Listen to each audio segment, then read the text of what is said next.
Hello എല്ലാ കൂട്ടുകാർക്കും നമസ്കാരം. സച്ചിയുടെയും രേവതിയുടെയും ഇനി വരാനിരിക്കുന്ന ഒരു ഗംഭീരമായിട്ടുള്ള എപ്പിസോഡിലേക്ക് എല്ലാവർക്കും സ്വാഗതം കേട്ടോ.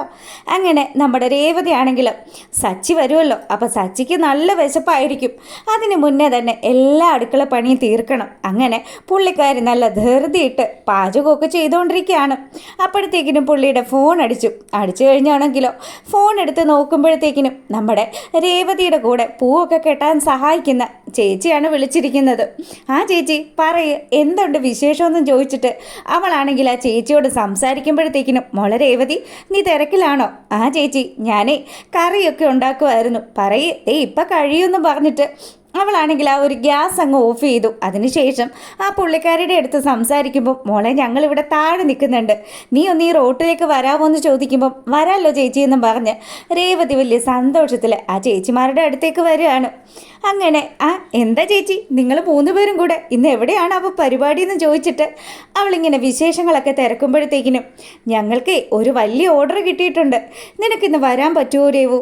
ദേ നല്ല ഓർഡറാ, അപ്പം 10 രൂപ നിനക്കും കിട്ടുവാണെങ്കിൽ കിട്ടട്ടെ എന്ന് വിചാരിച്ചിട്ടാണ് ഞങ്ങൾ ഇവിടെ തന്നെ വന്നത്. അങ്ങനെയാണെങ്കിൽ ഒരു കാര്യം ചെയ്യട്ടെ ചേച്ചി, ഞാൻ സച്ചിയേട്ടൻ വന്നിട്ടില്ല, സച്ചിയേട്ടനോട് ചോദിച്ചിട്ട് ഞാൻ വരാമെന്നും പറഞ്ഞ് രേവതിയാണെങ്കിലോ അവരെ പറഞ്ഞയക്കുകയാണ്.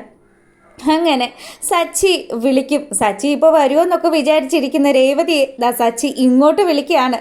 രേവു, നീ എന്തെടുക്കുകയെന്ന് ചോദിക്കുമ്പോഴത്തേക്കിനും സച്ചിയേട്ടാ നിങ്ങൾ എപ്പോഴാണ് വരുന്നത്, നിങ്ങളിപ്പോൾ എവിടെ എത്തിയെന്നൊക്കെ രേവതി ഇങ്ങനെ അന്വേഷിക്കുമ്പോൾ അതെ ഇന്ന് ഞാൻ വരുന്നില്ല കേട്ടോ, എനിക്കൊരു വലിയ ഓട്ടം കിട്ടിയിട്ടുണ്ട്. ഞാൻ കുറച്ച് ദൂരെയുള്ളൊരു സ്ഥലത്തേക്ക് പോവുകയാണ്, മിക്കവാറും ഞാൻ നാളെ രാവിലെ എത്തുള്ളൂ എന്ന് പറഞ്ഞതും അയ്യോ അപ്പം നിങ്ങൾ ഇന്ന് വരില്ലല്ലേ, ഞാൻ നിങ്ങൾക്ക് വേണ്ടിയിട്ട് എന്തൊക്കെ ഫുഡാണ് ഉണ്ടാക്കി വെച്ചിരിക്കുന്നത്. അതൊന്നും സാരമില്ലടി, ഞാനേ ഇപ്പോൾ ഡ്രൈവ് ചെയ്തുകൊണ്ടിരിക്കുക, എൻ്റെ ക്ലയൻറ്റിനെ കൂട്ടാൻ വേണ്ടി പോവുക. എന്തായാലും എൻ്റെ മോള് വെയിറ്റ് ചെയ്യട്ടോ, ഞാൻ നാളെ തന്നെ വരാമെന്ന് പറഞ്ഞു. അപ്പോൾ സച്ചി ഇങ്ങനെയൊക്കെ പറഞ്ഞപ്പോൾ രേവതി പറഞ്ഞു, ഞാൻ ദേ ഇപ്പം നമ്മുടെ ആ ചേച്ചിമാർ വന്നായിരുന്നു പൂക്കാർ, അപ്പോൾ അവർ വന്നപ്പം ഒരു വലിയ ഓർഡർ ഉണ്ടെന്നും അത് ഞാൻ സച്ചിയേട്ടനോട് ചോദിച്ചിട്ട് വരാമെന്നും പറഞ്ഞു. എന്നാൽ ഒരു കാര്യം ചെയ്യ്, ഇപ്പോൾ ഇനി വേറെ പണിയൊന്നും ഇല്ലല്ലോ, നീ എന്തായാലും ആ ഓർഡർ അങ്ങ് എടുത്തോ എന്ന് പറഞ്ഞു. രേവതി ആണെങ്കിലോ എന്നാൽ ഞാൻ ആ ചേച്ചിമാരോട് ഇപ്പം തന്നെ വിളിച്ച് പറയാമെന്നും പറഞ്ഞ് അവൾ നമ്മുടെ സച്ചിയുടെ ഫോൺ വെച്ചു. അതിനുശേഷമാണെങ്കിൽ ആ വന്ന ചേച്ചിയിൽ ഒരു ചേച്ചിയുടെ ഫോണിലേക്ക് തിരിച്ചു വിളിക്കുകയാണ്. അപ്പം പുള്ളിക്കാരി പറഞ്ഞു, എൻ്റെ പൊന്നു മോളെ, നീ നിൻ്റെ കെട്ടിയും വരുന്നതും കാത്ത് അവനുള്ള ഫുഡും ഒക്കെ കൊടുത്ത് അവിടെ എങ്ങാനും നിന്നോ, ഞങ്ങൾ നീ വരുന്നില്ല എന്ന് പറഞ്ഞപ്പോൾ അപ്പുറത്തെ ഉള്ള പൂക്കാരി ലതയെ വിളിച്ചു എന്ന് പറയുകയാണ്. അങ്ങനെ രേവതി ആണെങ്കിലോ അയ്യോ ചേച്ചി അത് ഭയങ്കര ചതിയായി പോയിട്ടോ, എന്തായാലും മോളുടെ കെട്ടിയും വരുന്നതും കാത്തിരിക്കുന്നെന്നും പറഞ്ഞ് ഇവർ കളിയാക്കിയിട്ട് ഫോൺ വെക്കുകയാണ്.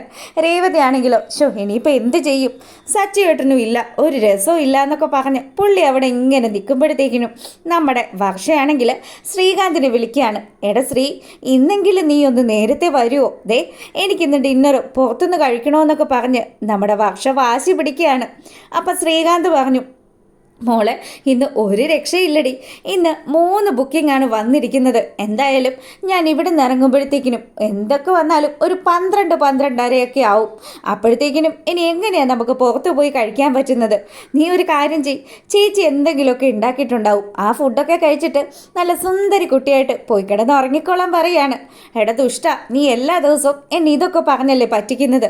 ഇനി എന്തായാലും നീ വരുന്നതൊന്നും നോക്കിയിരിക്കില്ല, ഞാനുണ്ടല്ലോ നീ വരുന്ന സമയത്ത് വാതിൽ പോലും തുറന്നു തരില്ല എന്നും പറഞ്ഞ് വർഷയാണെങ്കിൽ നമ്മുടെ ശ്രീകാന്തിനോട് പറഞ്ഞു. അപ്പം എന്നിട്ട് ദേഷ്യപ്പെട്ട് അവൾ ഫോൺ വെക്കുകയാണ്.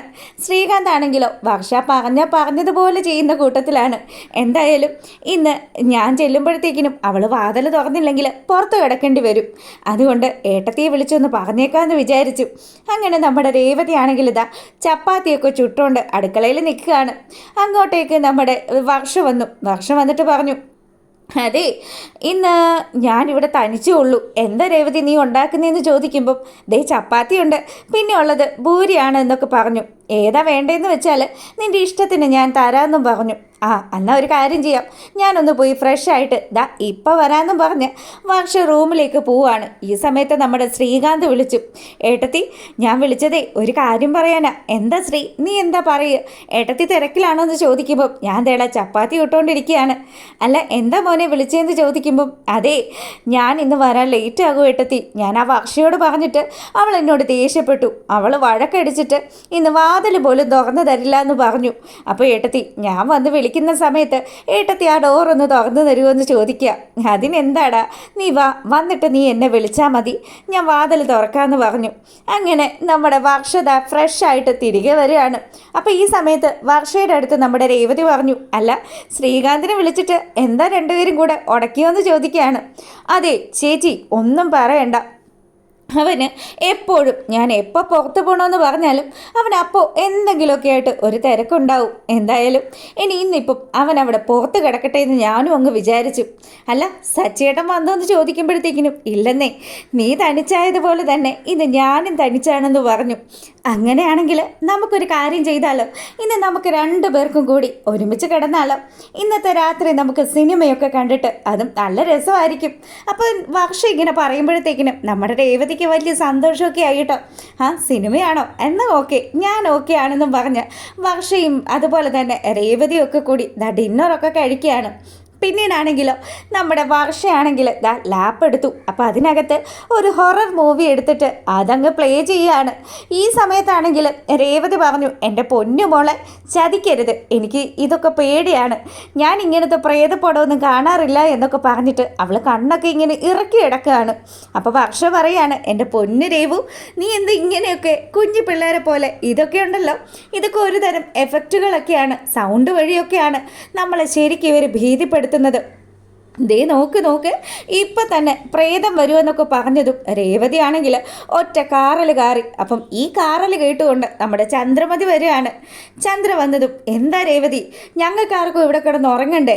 അവള് ഈ സമയത്ത് നീയൊക്കെ ഇത് എന്തെടുക്കാന്ന് ചോദിക്കുമ്പോഴത്തേക്കിനും, അതെ ആൻറ്റി ഞങ്ങൾക്ക് ഉറക്കം വരുന്നില്ല, അപ്പം ഞങ്ങളൊരു സിനിമ കണ്ടതാണ്, അതും ഒരു ഹൊറർ മൂവി. ആൻറ്റിക്ക് പ്രേതത്തെ പേടിയാണോന്ന് നമ്മുടെ വർഷ ചോദിക്കുകയാണ്.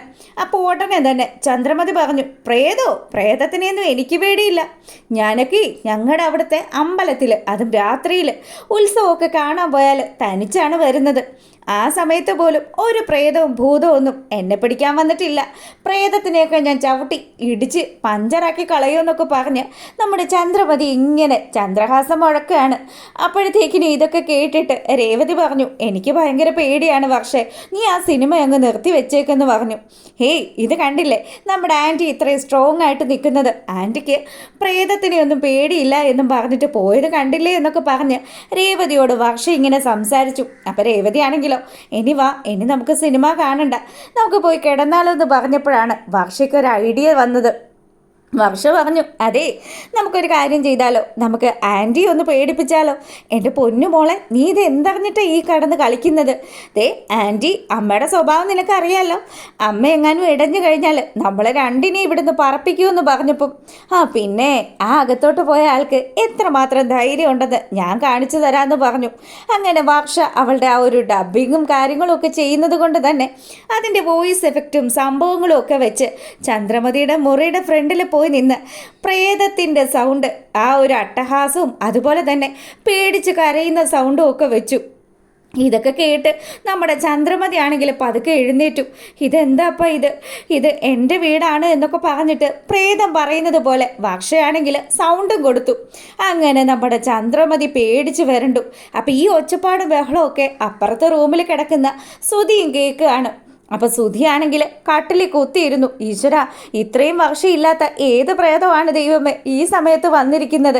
ഭഗവാനെ ഞാനാണെങ്കിൽ പ്രേതത്തെ വിശ്വാസം ഇല്ലെന്നും പറഞ്ഞല്ലോ എന്നൊക്കെ പറഞ്ഞ് ചന്ദ്രയും പേടിച്ച് വിറച്ചിരുന്നു. ചന്ദ്രയാണെങ്കിൽ എഴുന്നേറ്റിട്ട് നമ്മുടെ രവിയെ കുലുക്കി വിളിച്ചു. രവിയാണെങ്കിലോ ഇതൊന്നും കേട്ടിട്ട് ഒന്നും അറിയുന്ന പോലും ഇല്ല. ആ മനുഷ്യൻ പോത്തുപോലെ കിടന്നുറങ്ങുകയാണ്. ബാക്കിയുള്ളവനാണെങ്കിൽ പേടിച്ച് ചാകാറായി. രവിയേട്ടാ നിങ്ങളൊന്ന് എഴുന്നേക്കെന്ന് പറഞ്ഞ് ചന്ദ്രമതി നമ്മുടെ രവിയെ കുലുക്കി വിളിക്കുകയാണ്. പക്ഷെ രവിയാണെങ്കിലോ ഉള്ള മരുന്നൊക്കെ കഴിച്ചിട്ട് കിടക്കുന്ന കാരണം ആശാൻ ഇതൊന്നും അറിയുന്നേ ഇല്ല.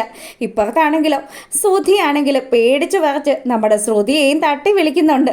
ശ്രുതിയും നല്ല ഉറക്കമാണ്. അങ്ങനെ ഒരു രക്ഷയില്ല. ഈ വീട് വിട്ട് വെളിയെ പോകുന്നും പറഞ്ഞിട്ട് പ്രേതം ഇങ്ങനെ അലമുറയിടുന്ന ആ ഒരു സൗണ്ട് കേട്ടു. നമ്മുടെ ചന്ദ്രമതി പേടിച്ച് വിറച്ച് നിൽക്കുകയാണ്. അപ്പം രേവതിയാണെങ്കിലോ വർഷയോട് പറയുന്നുണ്ട്, എൻ്റെ പൊന്നു വർഷ നീ ചതിക്കല്ലേ, ഇങ്ങോട്ട് പോര്, ഇനി ആൻറ്റി എങ്ങാനും ഇത് കണ്ടു കഴിഞ്ഞാൽ പിന്നെ തീർന്നുവെന്നും പറഞ്ഞിട്ട് നമ്മുടെ രേവതി വർഷയെ വിലക്കുന്നൊക്കെയുണ്ട്. എത്ര ശ്രമിച്ചിട്ടും വർഷയാണെങ്കിലും അവൾ പിന്മാറാനേ തയ്യാറല്ല. അവസാനം ചന്ദ്രമതി നീ ഈ വീട് വിട്ട് പോന്നും പറഞ്ഞ് പ്രേതം ഒരുപാട് തവണ പറയുമ്പോഴത്തേക്കിനും ചന്ദ്രയാണെങ്കിൽ സകല ധൈര്യവും സംഭരിച്ചുകൊണ്ട് അവൾ ആ ഒരു റൂം തുറക്കുകയാണ്. റൂം തുറന്ന് പതുക്കെ വെളിയിലേക്ക് ഇറങ്ങുമ്പോൾ ഈ സമയം തന്നെ സുധിയും റൂം തുറന്ന് വെളിയിലിറങ്ങി. അങ്ങനെ അമ്മയും മകനും കൂടി തമ്മി കണ്ട് പേടിച്ചു.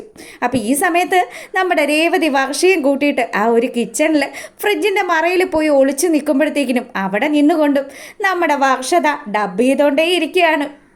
ചന്ദ്രയാണെങ്കിൽ എൻ്റെ ദൈവമേ ഇനിയിപ്പം ഈ വീട്ടിൽ അത് ഇത്രയും വർഷം ഇല്ലാതിരുന്ന ഏത് പ്രേതമാണാവോ ഉള്ളത്, അങ്ങനെയൊക്കെ പറഞ്ഞു നിൽക്കുമ്പം രേവതി പറഞ്ഞു, എൻ്റെ വർഷേ ഇനി നിർത്ത്, ഇത് കളി കാര്യമാകോട്ടോ എന്നും പറഞ്ഞ് അവൾ ആ ഒരു ലൈറ്റ് അങ്ങ് ഓണാക്കുകയാണ്. ചന്ദ്രമതിക്ക് ഒരു ഗ്ലാസ് വെള്ളവും കൊടുത്തു. ചന്ദ്ര ആർത്തിയോടുകൂടി ആ ഒരു വെള്ളം എടുത്ത് കുടിക്കുകയാണ്. ശരിക്കും പുള്ളിക്കാരി അങ്ങ് ഞെട്ടി. ഇനി എന്ത് ചെയ്യാനാ? നമ്മുടെ വർഷം അവിടുന്ന് പതുക്കെ ഇങ്ങനെ ചിരിച്ചുകൊണ്ട് വരിക. ആൻറ്റി അല്ലേ പറഞ്ഞത് പ്രേതത്തിന് പേടിയില്ല എന്ന്, എന്നിട്ടിപ്പോൾ കണ്ടില്ലേ ആൻറ്റി കിടന്ന് വിറയ്ക്കുന്നത്. എടി ഇത് നീ കളിച്ച കളിയാണോ എന്ന് ചോദിച്ചിട്ട് നമ്മുടെ സുധി ദേഷ്യപ്പെടുകയാണ്. അപ്പോൾ ഉടനെ തന്നെ വർഷ പറഞ്ഞു, അതെ ഇത് ഞാൻ കളിച്ച കളിയാണ്. എന്ത് പറ്റി? നന്നായിട്ട് പേടിച്ചിട്ടുണ്ടല്ലോ എന്ന് പറയുമ്പോൾ പിന്നെ പേടിച്ചു, ബാക്കിയുള്ളവൻ അറ്റാക്ക് വന്ന് മരിക്കാതിരുന്നത് ദൈവാധീനമെന്നും പറഞ്ഞിട്ട് സുധി ഇങ്ങനെ നിൽക്കുകയാണ്. അപ്പോഴത്തേക്കിനും ഇതിനൊക്കെ കാരണക്കാരി ഈ രേവതിയാണ്. വർഷയെ പറഞ്ഞിളക്കി വിട്ടതാണ് എന്നൊക്കെ പറഞ്ഞിട്ട് ചന്ദ്രമതിയാണെങ്കിൽ പുള്ളിക്കാരുടെ സ്ഥിരം ഡയലോഗ് അങ്ങ് ഇറക്കാൻ തുടങ്ങി. അപ്പോഴത്തേക്കിനും വർഷ പറഞ്ഞു, എൻ്റെ പൊന്നാൻറ്റി, ആൻറ്റിക്ക് പ്രേതത്തിനെയൊന്നും പേടിയില്ല എന്നൊക്കെ പറഞ്ഞിട്ട് ആൻറ്റി എന്ത് പേടിക്കല പേടിച്ചത്, ആൻറ്റി എന്തിനാ ഇങ്ങനെ ചുമ്മാ വീമ്പ് പറയുന്നത് എന്നൊക്കെ പറഞ്ഞ്. അതുപോലെ തന്നെ രേവതി എന്നോട് ഒരു അക്ഷരം പോലും പറഞ്ഞിട്ടില്ല. രേവതി ഇപ്പോഴും പറഞ്ഞത് ചുമ്മാ ആൻറ്റിയെ പേടിപ്പിക്കരുതെന്ന് തന്നെയാണ്. പിന്നെ ഞാനാണ് ഒരു തമാശയ്ക്ക് ഇതൊക്കെ ഒരു രസമല്ല എന്ന് പറഞ്ഞിട്ട് അവളുടെ ഒരു രസമെന്നും പറഞ്ഞ് നമ്മുടെ സുധി ദേഷ്യപ്പെട്ട് നിൽക്കുന്നത് കാണിച്ചുകൊണ്ടാണ് ആ ഒരു എപ്പിസോഡ് വൈൻഡപ്പ് ആകുന്നത്. അപ്പോൾ എപ്പോഴും പറയുന്നത് പോലെ തന്നെ നിങ്ങൾക്ക് നമ്മുടെ ചാനലൊക്കെ ഇഷ്ടപ്പെട്ടിട്ടുണ്ടെങ്കിൽ ലൈക്ക് ചെയ്യാനും കമൻറ്റ് ചെയ്യാനും സബ്സ്ക്രൈബ് ചെയ്യാത്ത കൂട്ടുകാരൊക്കെ ഒന്ന് സബ്സ്ക്രൈബ് ചെയ്തുകൂടെ